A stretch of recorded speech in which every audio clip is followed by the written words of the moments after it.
SCO के 25वें शिखर सम्मेलन में भाग लेते हुए मुझे खुशी हो रही थी।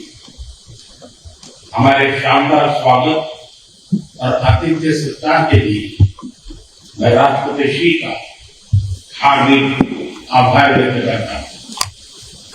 आज उज्बेकिस्तान का इंडिपेंडेंस डे है। कल किर्गिस्तान का राष्ट्रीय दिवस था। इस अवसर पर मैं दोनों लीडर्स को बधाई और शुभकामनाएं देता हूं। एक्सेलेंसी, पिछले 24 वर्षों एससीओ का पूरे यूरेशिया क्षेत्र की एक्सटेंडेड फैमिली को जोड़ने में बहुत महत्वपूर्ण योगदान रहा। भारत ने एक सक्रिय सदस्य के रूप में हमेशा कंस्ट्रक्टिव और सकारात्मक भूमिका निभाई है।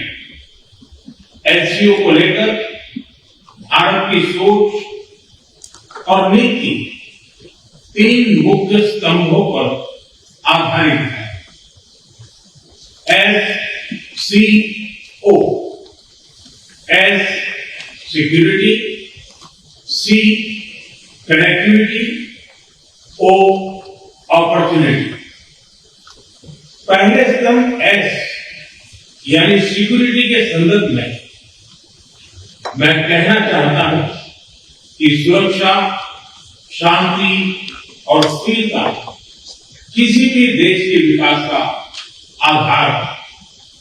किंतु इस मार्ग में आतंकवाद, अलगाववाद और अतिवाद बड़ी चुनौतियां हैं। आतंकवाद सिर्फ किसी देश की सुरक्षा ही नहीं बल्कि पूरी मानवता के लिए एक साझा चुनौती है। कोई देश, कोई समाज, कोई नागरिक अपने आप को इससे सुरक्षित नहीं समझ सकता। इसलिए आतंकवाद से लड़ाई में भारत ने एकजुटता पर बल दिया। इसमें एससीओ रेड्स की बहुत महत्वपूर्ण भूमिका रही। इस वर्ष भारत ने जॉइंट इंफॉर्मेशन ऑपरेशन को लीड करते हुए अल कायदा और इससे जुड़े आतंकी संगठनों से लड़ने का इनिशिएटिव किया। हमने रेडिकलाइजेशन के विरुद्ध समन्वय बढ़ाने और मिलकर कदम उठाने का भी प्रस्ताव रखा। टेरर फाइनेंसिंग के खिलाफ आवाज उठाई। इसमें मिले समर्थन के लिए मैं आभार व्यक्त करता हूं। एक्सेलेंसी, भारत पिछले 4 दशकों से निर्मम आतंकवाद का दंश झेल रहा है। कितनी ही माताओं ने अपने बच्चे खोए और कितने बच्चे अनाथ हुए। हाल ही में हमने पहलगाम में टेररिज्म का बहुत ही घिनौना रूप देखा। इस दुख की घड़ी में जो मित्र देश हमारे साथ खड़े रहे, मैं उनका आभार व्यक्त करता हूं।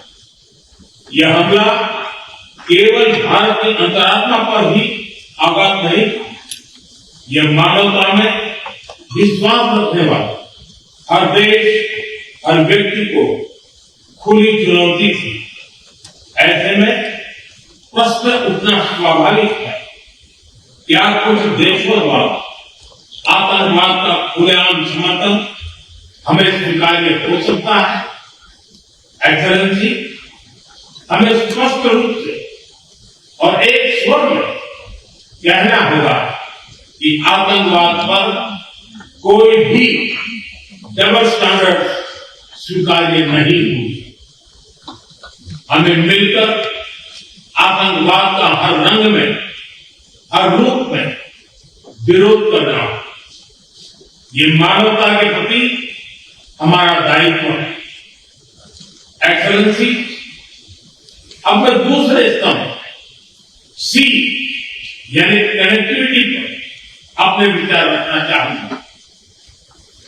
भारत का हमेशा से मत रहा है कि मजबूत कनेक्टिविटी से केवल व्यापार ही नहीं बल्कि विश्वास और विकास के द्वार भी खुलते।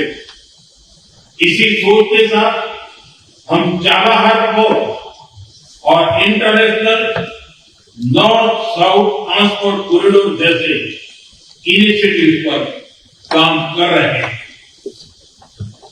इनसे हम अफगानिस्तान और मध्य एशिया के साथ संपर्क बढ़ा सकते हैं। हमारा मानना है कि कनेक्टिविटी के हर प्रयास में संप्रभुता और क्षेत्रीय अखंडता का सम्मान होना चाहिए।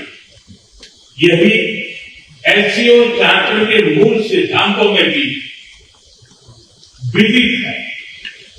Connectivity that bypasses sovereignty, losing trust and meaning. Excellency, तीसरा स्तंभ है ओ यानी opportunity. Opportunity for cooperation and reform. 2023 में भारत की अध्यक्षता के दौरान नई ऊर्जा और विचारों का संचार हुआ। स्टार्टअप और innovation, traditional medicine, youth empowerment, digital inclusion और शेयर्ड बुद्धिस्ट हेरिटेज जैसे नए विषयों को अपने सहयोग में जुड़ा। हमारा प्रयास था कि एससीओ को सरकारों के परे भी ले जाए। सामान्य मानवी, यंग साइंटिस्ट, स्कॉलर्स और स्टार्टअप को भी आपस में जोड़े। हमारे पीपल टू पीपल टैग में दृढ़ता देने के लिए मैं आज एक और सुझाव रखना चाहूंगा। एससीओ के अंतर्गत एक सिविलाइजेशन डायलॉग फोरम बनाया गया। इससे हम अपनी प्राचीन सभ्यताओं, कला, साहित्य और परंपराओं को वैश्विक मंच पर साझा कर सकते हैं। एक्सेलेंसी, आज भारत रिफॉर्म, परफॉर्म, ट्रांसफॉर्म के मूल मंत्र पर आगे बढ़ रहा है। कोविड हो या वैश्विक आर्थिक अस्थिरता, हमने हर चुनौती को अवसर में बदलने का प्रयास किया। हम लगातार वाइड रेंजिंग रिफॉर्म पर काम कर रहे हैं। इससे देश में विकास के साथ साथ अंतर्राष्ट्रीय सहयोग के लिए भी नए अवसर खुल रहे हैं। मैं आप सभी को भारत की विकास यात्रा से जुड़ने के लिए आमंत्रित करता हूं। एक्सेलेंसी, यह खुशी की बात है कि एससीओ भी समय के अनुरूप इवॉल्व हो रहा है। ऑर्गेनाइज्ड क्राइम, ड्रग ट्रैफिकिंग और साइबर सिक्योरिटी जैसी समकालीन चुनौतियों से निपटने के लिए 4 नए केंद्र बनाए जा रहे हैं। हम इस रिफॉर्म ओरिएंटेड माइंडसेट का स्वागत करते हैं। वैश्विक संस्थानों रिफॉर्म के लिए एससीओ सदस्य आपसी सहयोग बढ़ा सकते हैं। संयुक्त राष्ट्र की 80वीं वर्षगांठ के अवसर पर हम एकमत होकर यूएन रिफॉर्म का आह्वान कर सकते हैं। ग्लोबल साउथ की आकांक्षाओं को आउटडेटेड फ्रेमवर्क में कैद रखना भावी पीढ़ियों के प्रति घोर अन्याय है। नई पीढ़ी के बहुरंगी सपनों हम पुराने जमाने की ब्लैक एंड व्हाइट स्क्रीन पर नहीं दिखा सकते, स्क्रीन बदलनी ही होगी। एचसीओ मल्टीलेटरलिज्म और इंक्लूसिव वर्ल्ड ऑर्डर का मार्गदर्शक बन सकता है। मुझे खुशी है कि इस महत्वपूर्ण विषय पर आज एक स्टेटमेंट जारी किया जा रहा है। एक्सेलेंसी, हम सभी पार्टनर्स के साथ समन्वय और सहयोग के साथ आगे बढ़ रहे हैं।